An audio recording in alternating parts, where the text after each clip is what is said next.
बारिश की बूंद में, बातों में यादों में, नए एक सफर पे चलते हैं, ले तुमको कहीं। रोजाना ढूंढते यूं ही कोई धुन नहीं, चले हम तुम कहीं। Akashvani FM rainbow.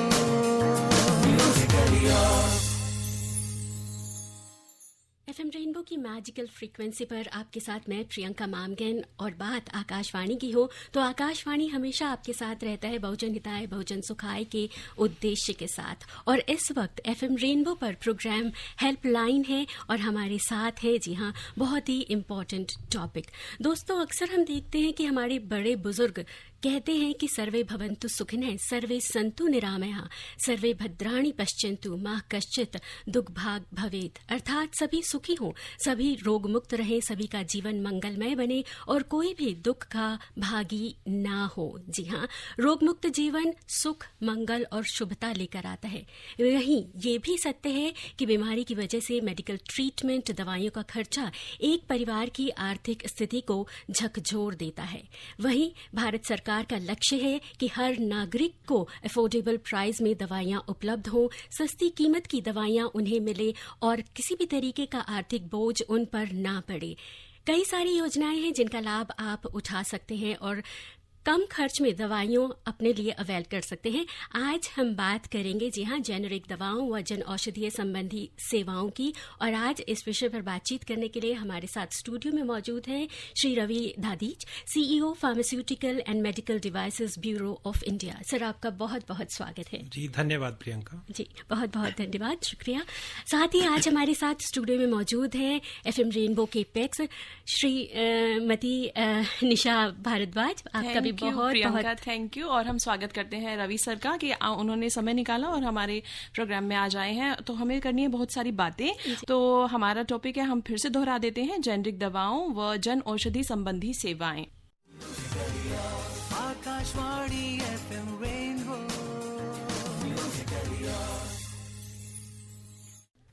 Welcome back. FM rainbow की मैजिकल फ्रीक्वेंसी आपके साथ, रेनबो हेल्पलाइन प्रोग्राम। और बहुत सारे क्वेश्चंस हैं और हम निशा जी के पास चलते हैं कि पहला क्वेश्चन उनके पास क्या है जो सभी लिसनर्स भी जानना चाहते हैं और हम भी इसका आंसर जानना चाहते हैं। बिल्कुल प्रियंका, थैंक यू, आपने मुझे मौका दिया पहला प्रश्न पूछने का। और इसके लिए मैं अपने श्रोताओं को भी बता दूं कि जैसा कि हमारा आज टॉपिक है जेनेरिक दवाओं व जन औषधि संबंधी जो सेवाएं हैं, तो हम सबसे पहले सर से यही जानना चाहेंगे कि जेनेरिक दवाएं या फिर जो जन औषधि हम बोल रहे हैं, तो हमारे लिसनर्स को सिंपल भाषा में समझा दें कि किस विषय में हम बात कर रहे हैं। प्रधानमंत्री भारतीय जन औषधि परियोजना के अंतर्गत देश में लगभग 9,500 मेडिकल स्टोर्स या जन औषधि केंद्र की स्थापना की गई है, जो कि एक जनोपयोगी योजना है। इन दुकानों के माध्यम से कोई भी व्यक्ति जाकर अपनी जरूरत की एलोपैथिक दवाइयां, जो सामान्य रूप से हम लोग यूज करते हैं, जो डॉक्टर्स प्रेस्क्राइब करते हैं, उन दवाओं को प्राप्त कर सकते हैं। जेनेरिक एक साइंटिफिक वर्ड है। जो दवाइयाँ पेटेंट से बाहर हो जाती हैं उसके बाद वो जेनेरिक होती हैं, और आमतौर पर हम लोग जो दवाइयाँ यूज करते हैं वे सभी जेनेरिक श्रेणी में आती हैं। जी। उसको कुछ कंपनियां अपनी ब्रांड नेम से बनाती हैं और कुछ कंपनियां उसको केमिकल नेम से बनाती हैं। दोनों में कोई कमी नहीं है, उनकी थेरेपेटिक वैल्यू या गुणवत्ता एक सी है। तो जो जेनेरिक दवाइयाँ हैं उनकी कीमत कम है, और ये जेनेरिक दवाइयाँ सरकार की इस योजना के माध्यम से पूरे देश के लाखों करोड़ों लोगों तक पहुंचाने का जो माननीय प्रधानमंत्री जी का एक प्रयास था, उसको यह योजना पूरा कर रही है। सर, अभी आपने मेंशन किया, जब आप बता रहे थे कि जेनेरिक दवाएं क्या हैं, एलोपैथी, आपने बताया कि एलोपैथिक दवाइयां इसमें मिलती हैं, लेकिन कई बार लोगों को कंफ्यूजन हो जाती है कि जन औषधि की बात हो रही है, तो हो सकता है कुछ आयुर्वेदा वाली दवाइयां भी इसमें हो। तो ये जो भ्रम है, इसके बारे में आप क्या कहेंगे? तो मुख्यतः इस योजना के अंतर्गत एलोपैथिक दवाइयां ही उपलब्ध हैं, लेकिन फार्मास्यूटिकल्स का हिंदी अनुवाद औषधि है, इसलिए जन औषधि इसका नाम है। बट हमारे यहाँ 4 या 5 प्रकार की आयुर्वेदिक दवाइयां भी हैं। तो बड़ा लिमिटेड कैटेगरी आयुर्वेदिक की अभी रखी हुई है। उसको आगे जैसे जैसे समय बढ़ेगा हम और उसके अंदर दवाइयों को शामिल करेंगे। बट लगभग 1800 प्रकार की दवाइयाँ आज की तारीख में उपलब्ध हैं और 285 सर्जिकल आइटम्स इन दुकानों पर उपलब्ध हैं। जी बिल्कुल सर, अभी बात हुई कम कीमत की, तो ऐसा क्या खास बात रहती है कि जेनरिक दवाइयाँ जो नॉर्मल दवाइयाँ होती हैं उनसे कम कीमत पर मिलती है, और क्या क्वालिटी भी उसी तरीके की रहती है? जी, जेनरिक दवाइयों के बारे में एक सामान्य भ्रम रहता है कि इनकी क्योंकि कीमत कम है तो शायद क्वालिटी उतनी अच्छी ना हो। मैं सभी श्रोताओं को यह बताना चाहूँगा कि सरकार ने क्वालिटी के मामले में यह इंश्योर किया है कि ये सभी दवाइयाँ WHO GMP सर्टिफाइड मैन्युफैक्चरर्स या सप्लायर्स से ही ली जाएं। और इतना ही नहीं, उन कंपनियां जो कि बहुत अच्छी कंपनीज हैं उनसे ये दवाइयां लेने के बाद उनका देश भर की हमने कुछ चुनिंदा लैब्स को आइडेंटिफाई किया हुआ है। तो हर बैच को दोबारा से टेस्ट किया जाता है, हर बैच की मेडिसिन को दोबारा टेस्टिंग की जाती है और उस टेस्टिंग में पास होने के बाद ही ये दवाइयां मार्केट के अंदर जनौषधि केंद्रों के माध्यम से सप्लाई की जाती हैं। इनकी कीमत कम है, उसका एक मुख्य कारण ये है कि जो प्राइवेट कंपनीज हैं उनका मार्केटिंग का और एडवर्टाइजिंग का काफ़ी बजट होता है, प्रॉफिट एक मोटिव होता है। यह योजना सरकार की तरफ से लोगों को अफोर्डेबल दामों पर उनका आउट ऑफ पॉकेट एक्सपेंडिचर जो दवाइयों पर होता है उसको कम करने के उद्देश्य से है। तो इसमें क्योंकि प्रॉफिट एक मोटिव नहीं है, जन सेवा एक मुख्य उद्देश्य है, इसलिए ये दवाइयों की कीमत कम है। तो आपने जान लिया प्रियंका जी, सर ने बता ही दिया है हमें कि इनकी कम कीमतें क्यों हैं। जी बिल्कुल, और एक ऐसा ही मैसेज आया है, वो लिखते हैं कि अक्सर लोग कहते हैं कि ब्रांडेड दवाओं की तुलना में जन औषधि की दवाइयाँ कम असरदार होती हैं। क्या ऐसा वाकई है, और इसके स्टैंडर्ड और क्वालिटी को कैसे मेंटेन किया जाता है? अभी हाल फिलहाल बात हुई इसके बारे में, लेकिन फिर भी एक बात तो मैं पुनः आश्वस्त करना चाहूँगा हमारे श्रोताओं को कि जन औषधि की जो दवाइयाँ हैं उसके सभी बैचेस की दोबारा टेस्टिंग की जाती है प्राप्त होने के बाद। तो पहली स्तर पर जो उनको बनाने वाली कंपनीज हैं, जो काफ़ी उसमें से कई कंपनीज एक्सपोर्टर्स हैं, तो वो बहुत अच्छे स्टैंडर्ड्स की दवाइयाँ ही आती हैं उसमें।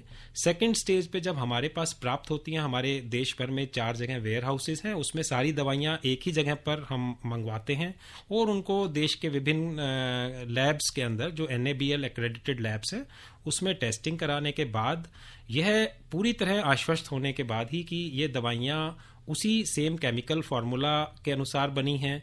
इसके अंदर जो एस्से कंपोजिशन है, इसका डिजोल्यूशन का जो लेवल है, इसमें इम्प्योरिटीज़ का जो परमिसिबल लेवल है, हार्डनेस टेस्ट, लीक टेस्ट, ये सभी टेस्ट को हर दवाई के हर बैच को टेस्ट करने के बाद ही जनता के उपयोग के लिए यह पूरी तरह विश्वास के साथ कि इनकी उम्दा क्वालिटी है, ये मैं सबको आश्वस्त करना चाहता हूँ। तो सुना लिसनर्स आपने कि न केवल टेस्ट होते हैं बल्कि रीटेस्ट भी होते हैं। सुनिश्चित किया जाता है कि हमारे उपयोग करता है उनको जो दवाओं का जो स्टैंडर्ड है वो उम्दा लेवल का ही प्रोवाइड किया जाता है। तो आपको डरने की बिल्कुल जरूरत नहीं है। कॉलर से बात करते हैं। हेलो हेलो, हाँ जी नमस्कार, कौन बोल रहे हैं? नमस्कार मैम, निशा मैडम को भी नमस्कार और जो हमारे एक्सपर्ट आए हुए हैं उनको भी नमस्कार। जी नमस्कार, डॉक्टर साहब एक्सपर्ट जो है उनसे पूछना चाहता हूँ कि ये तो बहुत अच्छी पहल की गई है कि दवाइयाँ सस्ती मिलती हैं और अच्छी, उन्होंने जैसे बताया उनकी टेस्टिंग करके ही दी जाती हैं, लेकिन कुछ जो प्राइवेट डॉक्टर्स हैं ना वो जो रिकमेंड करते हैं वो यहाँ मिलती नहीं है और उनको दिखाने जाओ तो वो कहते हैं नहीं ये नहीं, जो मैंने रिकमेंड की है तो वही लो। तो क्या इसका क्या सोल्यूशन है? आपने नाम तो बता दीजिए।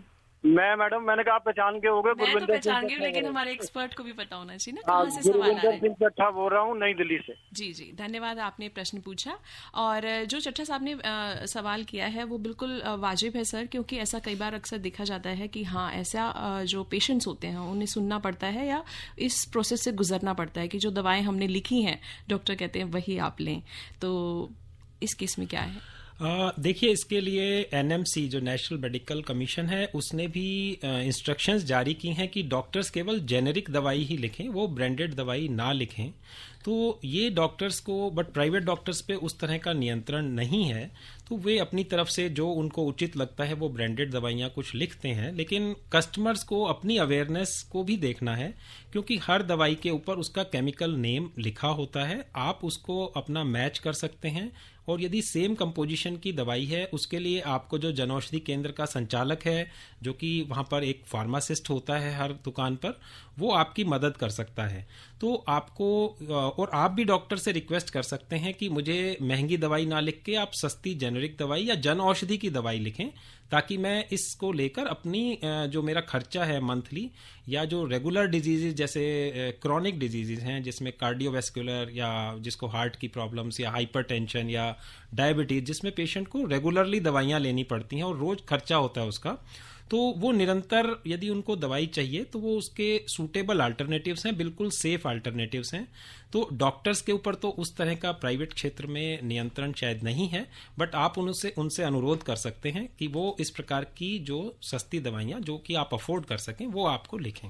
जी रवि जी, आपने बता दिया कि जेनरिक दवाएं क्या हैं, और इसी बीच आपसे जानना चाहेंगे कि ये जो प्रधानमंत्री भारतीय जन औषधि परियोजना के अंतर्गत आती हैं जेनरिक दवाएं, तो इस परियोजना के बारे में हमें बताइए कि कहाँ से इसका कंसेप्चुअलाइज हुआ, और कंसेप्ट लेकर जब आगे बढ़ रहे हैं तो क्या इसमें सफलताएं हमें जो अब तक हैं हासिल हुई हैं, और आगे क्या कैसे देखते हैं हम इस परियोजना को? तो ये एक देशव्यापी परियोजना है जो शुरुआत में 2008 में शुरू हुई थी, लेकिन पहले अपने 6-7 साल की यात्रा में इसको उतनी सफलता नहीं मिली। 2014 के बाद प्रधानमंत्री जी के विशेष आदेश और इस योजना को आगे बढ़ाने के उद्देश्य से कि कोई भी गरीब व्यक्ति महंगी दवाई के अभाव में अपनी जान ना खोए और उसको सस्ती दवाइयाँ सरकार की जिम्मेवारी है उपलब्ध कराना, इस उद्देश्य से इसको स्कीम को रीफ्रेम किया गया और इसमें एक एंटरप्रेन्योरशिप बेस्ड एक देश भर में जनौषधि केंद्रों को खोलने का एक प्रस्ताव पारित किया गया। उसके अंतर्गत जहां 2014 में केवल 80 जनौषधि केंद्र थे पूरे देश में, आज वो अपनी संख्या 100 गुना से ज़्यादा बढ़कर लगभग 9,500 हो गए हैं। देश के लगभग 750 जिले, जो कि लगभग पूरा देश उसमें कवर हो जाता है, वहाँ पर जनौषधि केंद्र उपलब्ध हैं। और इसी प्रकार जो दवाइयों की संख्या में वृद्धि हुई, उस समय में लगभग 400 दवाइयाँ होती थी 9 वर्ष पहले, अब इन 9 वर्षों में ये दवाइयाँ बढ़कर 2085 उपलब्ध हो रही हैं। तो एक तरफ जनौषधि केंद्रों का पूरा नेटवर्क एस्टेब्लिश किया गया, दूसरा दवाइयों की संख्या बढ़ाई गई, और तीसरा इसकी क्वालिटी और अवेलेबिलिटी के ऊपर बहुत ध्यान दिया गया कि रेगुलर तरीके से कोई दवाई का स्टॉक आउट ना हो, हर समय दवाइयाँ उपलब्ध हों। तो इस सब के आधार पर पिछले वर्ष जनौषधि के अंतर्गत लगभग 1200 करोड़ रुपए की दवाइयां बेची गई पूरे देश में, और देश के व्यक्तियों ने पिछले एक वर्ष में लगभग 7,500 करोड़ की बचत की, और पिछले 9 वर्षों में लगभग 20,000 करोड़ रुपए की बचत लोगों की हुई है जनौषधि योजना के माध्यम से। ये तो एक बड़ी अचीवमेंट है, क्यों प्रियंका? बहुत बड़ी अचीवमेंट है, और इसी अचीवमेंट का एक मैसेज भी आया है। मनोहर लाल गांधी चाणक्य चौक गाजियाबाद से लिखते हैं कि जन औषधि केंद्र में हाल फिलहाल वो दवा लेने गए थे, 30 गोलियों का पत्ता उन्हें 21 रुपए का मिला, वहीं जब मेडिकल स्टोर में गए तो वो 95 रुपए का था। तो ऐसे में जब उन्होंने जो जन औषधि केंद्र की दवाई खाई, 3 महीने से वो खा रहे हैं, वो कह रहे हैं कि बिल्कुल वैसा ही असर कर रही है जो 95 रुपए वाला जो दवाई थी वो करती है, वैसा ही वो 21 रुपए वाली दवाई भी पूरा असर कर रही है। लेकिन वो कहते हैं कि डॉक्टर्स जन औषधि केंद्र की दवाई लिखने से आनाकानी करते हैं, तो ऐसे में क्या किया जाए और कैसे उन दवाओं को लिया जाए? पहले ही हम इस पे चर्चा कर चुके हैं, तो वही उत्तर है कि डॉक्टर से आप स्वयं ही अनुरोध करिए कि हर बैच की टेस्टिंग होती है इसमें, ऐसा सरकार का क्लेम है, और यदि कहीं किसी डॉक्टर को फिर भी भ्रम है तो हम उस पर्टिकुलर बैच का सर्टिफिकेट भी प्रोवाइड कर सकते हैं कि ये पर्टिकुलर दवाई या कोई भी जनौषधि केंद्र हमसे यदि उसकी डिमांड करे और कहीं लगे कि इसमें कोई कमी है, तो कमी को साइंटिफिक एविडेंस के आधार पर ही दूर किया जा सकता है, या भ्रम को दूर करने का बेस्ट तरीका यही है कि साइंटिफिक एविडेंस क्या है, जो कि ये टेस्ट रिपोर्ट्स हैं। तो हम हर वर्ष लगभग 10,000 बैचेस रिसीव करते हैं, और उनको उनके सर्टिफिकेट्स रेगुलर जो लैब्स के, इंडिपेंडेंट लैब्स के हमारे पास होते हैं, वो हम शेयर कर सकते हैं यदि कहीं कोई अथॉरिटीज या कोई जनौषधि केंद्र या कोई डॉक्टर किसी को यदि इसके बारे में भ्रम हो तो। जी बिल्कुल। आज रेनबो हेल्पलाइन का विषय जेनेरिक दवाएं व जन औषधीय संबंधी सेवाएं। मिलते हैं छोटे से ब्रेक के बाद। Akashvani FM rainbow. Welcome back FM rainbow magically and Musically yours. और आज हम बात कर रहे हैं जेनेरिक दवाओं की, जन औषधीय संबंधी सेवाओं की, और बहुत सारे प्रश्न हमारे पास भी हैं और हमारे लिसनर्स भी हमें भेज रहे हैं। तो निशा जी, सबसे पहले आपसे शुरुआत करते हैं। दोबारा से मेरे से शुरुआत, क्या बात है प्रियंका।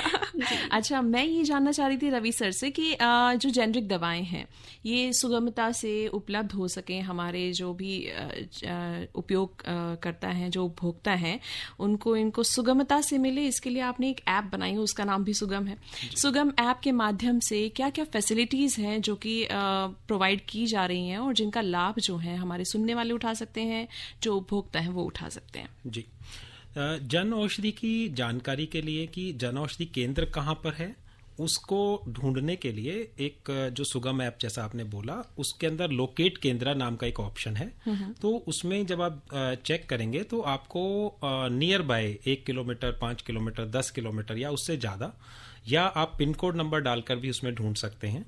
और जब उसको फर्दर सर्च करेंगे तो आप उसका गूगल मैप, उस दुकान का फ़ोन नंबर, ये सब जानकारी अपने आसपास के क्षेत्र की या पूरे देश के किसी भी क्षेत्र की ले सकते हैं। तो सबसे पहली चीज़ तो हुई कि जनऔषधि केंद्र आपके घर के आसपास कहाँ है, वो जानकारी आपको उससे मिल जाएगी। दूसरा, उसमें मेडिसिन्स का कंपैरिजन और मेडिसिन्स का प्राइस, ये दो चीज़ें उपलब्ध हैं कि कौन सी दवाइयाँ उपलब्ध हैं और उस दवाई की क्या कीमत है, और उसका कंपैरिजन जो ब्रांडेड दवाइयाँ भी लिस्टेड हैं उसमें, कि उनके साथ उनका कंपैरिजन करके आप कितना पैसा बचा सकते हैं। तो ये दो मुख्य इस सुगम ऐप के माध्यम से लोगों को एक सुविधा दी गई है कि वो केंद्र भी ढूंढ लें और अपनी दवाई का नाम, कि क्या ये दवाई जनऔषधि के सिस्टम में उपलब्ध है कि नहीं, वो जानकारी प्राप्त कर सकते हैं। ठीक है। और इसके अलावा मान लीजिए कई बार हम सुनते हैं कोई दवाई जो होती है रिएक्शन कर गई या फिर मिल नहीं रही है, हमारे पास के जो स्टोर है उसमें हमें नहीं मिल पा रही है, या कुछ भी तरीके का जो हमारे उपभोक्ता हैं, जो लिसनर्स हैं, वो आपसे संपर्क करके जानना चाहें, कोई टोल फ्री नंबर हो, कोई वेबसाइट हो, कोई ईमेल एड्रेस हो, तो वो प्लीज बताइए। जी, तो एक हेल्पलाइन नंबर है 1800-180-8080। ये टोल फ्री नंबर है, फ्री अवेलेबल है, पूरा देश में सब जगह से कनेक्ट होता है। इसमें हमारा हेडक्वार्टर से ही इसका रिस्पांस दिया जाता है, तो वो आपको नियर बाय जनऔषधि केंद्र का या किसी दवाई की उपलब्धता के बारे में भी जानकारी दे देगा। और इसके अलावा जो janaushadhi.gov.in वेबसाइट है, उस वेबसाइट के ऊपर भी जाकर आप दवाई संबंधी जानकारी ले सकते हैं, कहाँ केंद्र है, स्टेट वाइज सर्च कर सकते हैं, दवाइयों की कैटेगरीज को उनके मेडिकल ग्रुप्स या therapeutic group wise alphabetical order में, इन सब आधार पर उनको चेक कर सकते हैं। जी, इसके अलावा अगर कोई चाहे कि मैं ये स्टोर खोलना चाहता हूँ या चाहती हूँ और रोजगार का माध्यम ढूंढ रहे हों कि हम इस स्टोर को खोल के अपना रोजगार भी चलाएं, तो क्या उसके लिए भी कुछ संभावनाएं हैं? जी, जैसा मैंने बताया कि जनऔषधि केंद्र को प्राइवेट एंटरप्रेन्योरशिप बेस्ड मॉडल है, जिसको फ्रेंचाइजी बेस्ड मॉडल कह सकते हैं। तो उसके अंदर पूरे देश में जनऔषधि केंद्र खोलने के लिए अभी वर्तमान में ऑनलाइन एप्लीकेशंस हम लोग इनवाइट कर रहे हैं। वो हमारी वेबसाइट पर जाकर अप्लाई फॉर PMBJK या प्रधानमंत्री भारतीय जनऔषधि केंद्र के नाम से, जो कि 651 डिस्ट्रिक्ट्स के अंदर अभी एप्लीकेशंस इनवाइटेड हैं। तो कोई भी व्यक्ति जो यदि जनऔषधि केंद्र खोलना चाहे, उसके लिए जो रिक्वायरमेंट्स हैं, बड़ी सिंपल रिक्वायरमेंट्स हैं। 120 स्क्वायर फीट की कोई जगह होनी चाहिए, खुद की हो या किराए की हो सकती है। खुद वो व्यक्ति फार्मासिस्ट हो, यानी डी फार्मा या बी फार्मा उसने किया हो, या किसी को एंगेज कर सकता है जो कि डी फार्मा या बी फार्मा हो, और उसके आधार पर वो इसमें हमारे को ऑनलाइन अप्लाई जब करेगा, 5,000 रुपया उसकी फीस है। तो उसको स्टेट से ड्रग लाइसेंस लेना होता है, वो ड्रग लाइसेंस मिल जाएगा और वो जनऔषधि केंद्र खोल सकता है, जिसको कि एक अच्छा रोजगार के रूप में पूरे देश में इसकी काफ़ी एक्सेप्टेंस है। दवाइयाँ हम लोग सप्लाई करेंगे उसको सेंट्रलाइज तरीके से, एक कंप्यूटर सिस्टम से सारा सेटअप जुड़ा हुआ है पूरे देश का, और वह व्यक्ति एक इसको रोजगार के रूप में अपना सकता है। स्कीम की टैगलाइन भी है कि जन औषधि सेवा भी रोजगार भी। जी। तो जनता की सेवा भी हो रही है सस्ती दवाइयाँ उपलब्ध करवा के, और रोजगार उन्मुख एक प्रक्रिया भी है इसमें। जी, ये तो आपने बहुत अच्छा बताया। और जब भी हम रोजगार की बात करते हैं तो कुछ ना कुछ उसमें हम प्रॉफिट का भी सोचते हैं कि हमें क्या मिलेगा, तो इसमें प्रॉफिट शेयर का कैसे रहता है? जी, इसमें एक तो प्रॉफिट है जो जनऔषधि केंद्र के लिए एक निर्धारित मार्जिन है, जो कि दवाइयों का उसका खरीद मूल्य और बेचने का जो मूल्य है उसमें कुछ मार्जिन है, वो एक उसका फर्स्ट एस्पेक्ट है। उसके अलावा हम 5 लाख रुपया का इंसेंटिव उसको सरकार की तरफ से देते हैं कि वो सेल्स से लिंक्ड है कि यदि 15% की दर से यदि 1 लाख रुपए की दवाइयां वो एक महीने में बेचता है तो उसको 15% का उसमें इंसेंटिव दिया जाता है और ये लगभग 3 साल तक उसको मिलता रहेगा जब तक कि उसके 5 लाख रुपया पूरे नहीं हो जाते। इसके अलावा एक और विशेष श्रेणी और विशेष क्षेत्रों को हमने आइडेंटिफाई किया है जिसमें महिलाएं, SC ST कैटेगरीज हैं, एक्स सर्विसमैन हैं और दिव्यांग। इन सबको ना तो कोई एप्लीकेशन फी देनी है, उससे उनको माफी दी गई है और उनको 2 लाख रुपया अतिरिक्त इंसेंटिव की एक व्यवस्था है।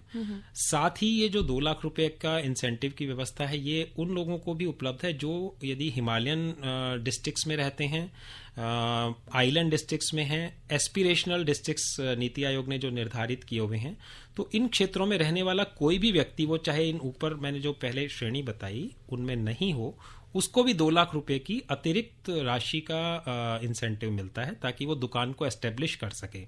तो ये विभिन्न प्रकार के इंसेंटिव और मार्जिन, इन दोनों के आधार पर ये काफी लुक्रेटिव स्कीम है, लोगों के लिए काफी इंटरेस्टिंग। जी बेशक, जी बिल्कुल। और अगर आप इस स्कीम के बारे में ज्यादा जानकारी जानना चाहते हैं तो विजिट करें www.janaushadhi.gov.in। वहां पर बटन है अप्लाई फॉर केंद्र। यहाँ पर आपको पूरी डिटेल इस सुविधा से संबंधित और इस योजना से संबंधित मिल जाएगी कि कैसे आप इन केंद्रों को खोल सकते हैं और कैसे इस खूबसूरत स्कीम का हिस्सा बन सकते हैं। सर, एक बहुत ही इम्पोर्टेंट मैसेज आया है कि जो ये जन औषधीय सेवाएं हैं, दवाइयां हैं, इनको किस आय वर्ग के लोग ले सकते हैं या फिर किसी तरीके का स्पेशल कार्ड बनवाना होगा या कैसे अप्लाई? इसके लिए कोई कार्ड नहीं चाहिए, किसी भी प्रकार की कोई ID नहीं चाहिए। जिन दवाइयों के लिए प्रेस्क्रिप्शन की जरूरत है कि डॉक्टर का प्रेस्क्रिप्शन होना चाहिए, केवल उसकी आवश्यकता है।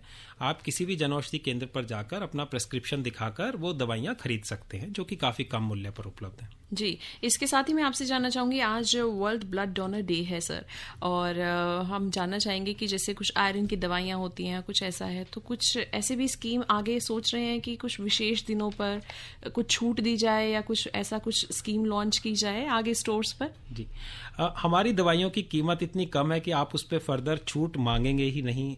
काफ़ी दवाइयां ऐसी हैं जिनकी कीमत पर स्ट्रिप जो है 20 रुपये से कम है, 20 रुपया, 10 रुपया, 5 रुपये तक भी है। तो अलग से, क्योंकि ये पूरा प्राइसिंग का एक सिस्टम होता है और वो लंबे समय तक चलता है, तो उसमें डिस्काउंट की कोई व्यवस्था नहीं है। जो MRP फिक्स है हर दवाई का, वो उसी पर दवाइयां उपलब्ध कराई जाती हैं। जी बिल्कुल। सर, एक मैसेज आया है, वो लिख रहे हैं कि जन औषधीय सुविधा सैनिटरी पैड के बारे में सुना है, इसको किस तरीके से अवेल किया जा सकता है? क्या ये भी केंद्र पर उपलब्ध रहते हैं? जी, तो इसको जन औषधि सुविधा सैनिटरी पैड्स 2019 से जनऔषधि केंद्रों में उपलब्ध हैं, जो कि भारत सरकार की एक अन्य स्कीम है जो मेंस्ट्रुअल हाइजीन को प्रमोट करने के लिए लोगों को सस्ती दर पर सैनिटरी पैड्स उपलब्ध कराने की योजना है। इसमें 1 रुपया प्रति सैनिटरी पैड के रूप में ये इन सभी जनऔषधि केंद्रों पर मिलते हैं।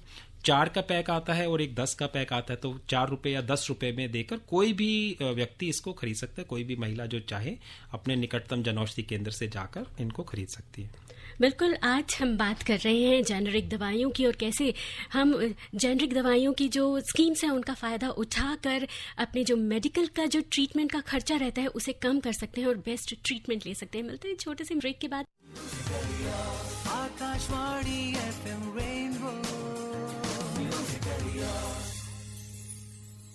FM रेनबो की मैजिकल फ्रीक्वेंसी पर आज हम बात कर रहे हैं जेनेरिक दवाओं व जन औषधीय संबंधी सेवाओं की। एक स्वस्थ व्यक्ति, एक स्वस्थ परिवार, एक स्वस्थ समाज, एक स्वस्थ देश विकास की नई ऊंचाइयों को छू सकता है। और ऐसे में अगर मेडिकल का खर्चा, जो मेडिसिन का खर्चा होता है, वो अगर कम हो जाए, सस्ती दवाइयाँ मिलने लग जाएं, तो बहुत सारे परिवार हैं जो सही समय पर सही दवाइयों का इस्तेमाल करके स्वस्थ हो सकते हैं। और अब बहुत सारी बातें हैं, तो एक बार फिर हम निशा जी के पास ही पहले जाना चाहेंगे। Thank you Priyanka. और हम जानना चाहेंगे रवि जी से कि कैंसर की भी दवाइयाँ होती हैं, बड़ी बड़ी महंगी महंगी दवाइयाँ मिलती हैं, जिनका कि आप बड़े सुलभ और सस्ते तरीके से हमें प्रोवाइड करा रहे हैं। सभी जनता का जो है ये उद्धार भी हो रहा है, कल्याण भी हो रहा है इस परियोजना के माध्यम से।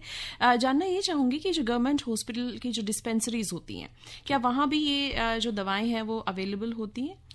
जी, देश के लगभग 1100 स्थानों पर हॉस्पिटल्स या गवर्नमेंट डिस्पेंसरीज में जनऔषधि केंद्र खुले हुए हैं, तो वहाँ पर भी ये दवाइयाँ सुगमता से उपलब्ध होती हैं।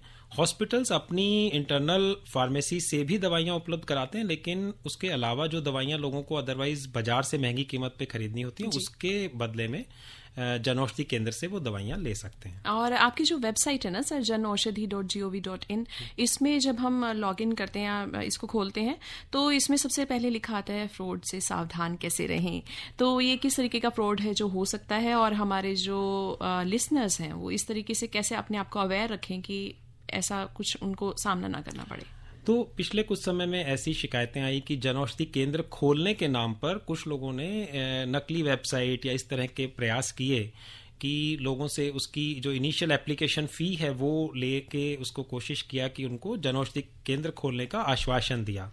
तो उस जानकारी के आधार पर हमने न्यूज़पेपर्स में और अपनी वेबसाइट पे ये मैसेज दिया कि केवल ऑथेंटिकेटेड वेबसाइट जो कि जिसमें gov.in हो, जिसमें गवर्नमेंट का gov.in इंडिया का है, वो होना चाहिए। केवल उसी वेबसाइट पर जाएं और सही जगह पे पूरी जांच करें। आप हमारे टोल फ्री नंबर पे चेक करें, आपको जनऔषधि केंद्र कैसे खोलना है उसकी जानकारी प्राप्त करें, और ऑथेंटिक जगह पर ही कोई पैसा आपको यदि किसी अकाउंट में ट्रांसफर करना है तो वहीं पर करें। उससे बचाने के लिए लोगों को यह वार्निंग दी गई थी।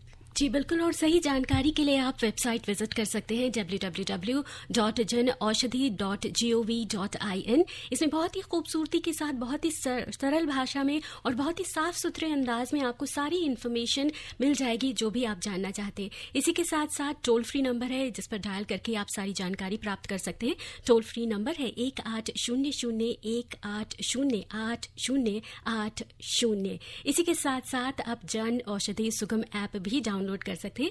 आप प्ले स्टोर में जाएंगे, वहां पे जन औषधि सुगम ऐप जब आप एंटर करेंगे तो वहां पर भारतीय जन औषधीय परियोजना के नाम से एक ऐप आ जाएगा जिसमें वर्जन है 2.1 और इसका साइज भी बहुत छोटा है, सिर्फ 10 MB की फाइल है ये। आप इसे डाउनलोड करेंगे, सिक्योरिटी कोड्स आएंगे, आप उन्हें फिल करेंगे, लोकेशन फिल करेंगे और आप सारी जानकारी, तमाम जानकारियां जन औषधीय की जितनी भी स्कीम्स हैं उनसे रिलेटेड और जो भी जेनेरिक दवाइयां हैं, औषधियां हैं, उनसे संबंधित सारी जानकारी एक ऐप के थ्रू अपने मोबाइल से प्राप्त कर सकते हैं।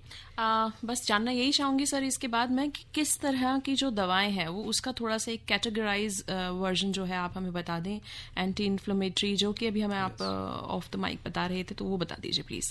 जी, तो सभी थेरेपेटिक ग्रुप्स, जैसे कि जितने प्रकार के मेडिकल के थेरेपेटिक ग्रुप्स हैं, जिसमें कार्डियोवैस्कुलर एक ग्रुप है, ऑप्थेल्मोलॉजी आईज से संबंधित जो दवाइयां हैं, एंटी इन्फेक्टिव हैं, एंटी हाइपरटेंशन या डायबिटीज़ से रिलेटेड दवाइयां हैं, ऑर्थोपेडिक कैटेगरी से रिलेटेड दवाइयां हैं। तो सभी प्रकार की दवाइयां जिसमें लोशंस, क्रीम्स, सिरप्स, ये सभी हैं। उसके अलावा बहुत सारे न्यूट्रासिटिकल प्रोडक्ट्स भी हैं, जैसे पोषण एक बड़ा इम्पोर्टेंट प्रोडक्ट है हमारा, और उसके अलावा सर्जिकल आइटम्स हैं जो कि सामान्य तौर पर दुकानों से जो खरीदने होते हैं लोगों को, ये सभी हैं। आप वेबसाइट पर या सुगम ऐप से एक बार चेक करेंगे या किसी जनऔषधि केंद्र पर विजिट करेंगे तो ये सब आपको सुविधाएं वहां से प्राप्त हो जाएंगी। कोस्ट का आपने जैसे बताया ही कि हम देख सकते हैं कि जो ब्रांडेड दवाएं हैं वो कैसे और ये कितने कोस्ट पर हमें मिल रही हैं, उनका एक कंपैरिजन आपने बताया कि वेबसाइट पर। तो मैं कंपैरिजन के लिए एक उदाहरण देता हूं कि जैसे एक एमॉक्सिसिलिन एंड क्लोवनेट एक एंटी इन्फेक्टिव मेडिसिन है जो कि हमारे यहाँ 56 रुपीज़ में उसकी 6 टैबलेट्स का स्ट्रिप आता है, और वही टैबलेट जो बाजार में जो ब्रांडेड हैं उसमें करीब 250 रुपीज़ का 10 टैबलेट्स का स्ट्रिप आता है। तो इतना डिफरेंस है कि कोई व्यक्ति कम कीमत में भी अपना इलाज कर सकता है। सभी दवाइयों में लगभग इसी प्रकार से 50 से 90% तक की बचत की जा सकती है। हाँ, ये बड़ी उपयोगी जानकारी आज हमें बताई है सर ने।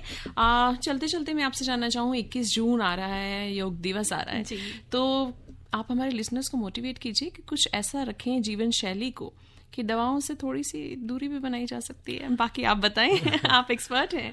योग जैसा जानते हैं सभी कि बॉडी और माइंड का कॉम्बिनेशन है, उनका कैसे दोनों के कॉम्बिनेशन से हम अपनी जीवन शैली को बदल सकते हैं। यदि माइंड आपका स्वस्थ है तो शरीर भी आपका स्वस्थ होगा। और इसी अवधारणा पे जो इस देश की प्राचीन परंपरा का एक हिस्सा है, जिसको पूरे संसार ने, पूरे वर्ल्ड ने इसको एक्सेप्ट किया है, हमें भी उसको रेगुलरली यूज़ करना चाहिए। चाहे आप शुरुआत में कम समय योग करके अपनी शुरुआत करें और एक बाद में उसको जीवन शैली के रूप में अपनाएं, ताकि आपको दवाइयों की शायद ज़रूरत ही ना पड़े। तो मैं सभी को यही प्रेरित करना चाहूँगा कि योग को अपने जीवन में ज़रूर अपनाएं। योग दिवस इसको शुरू करने का एक सबसे अच्छा अवसर है और सभी को इसकी शुभकामनाएं। धन्यवाद सर। बहुत बहुत शुक्रिया सर, आप यहाँ आए और इतनी अच्छी जानकारी आपने सभी के साथ साझा की। बहुत बहुत शुक्रिया। Thank you, it was a pleasure for me as well. Same here sir. इसी के साथ निशा जी, हम आपका भी धन्यवाद करते हैं कि आपने इतनी अच्छी जानकारी साथ में दी हमें। बहुत बहुत शुक्रिया स्टूडियो में आने के लिए। शुक्रिया प्रियंका जी। नमस्कार। नमस्कार। नमस्कार।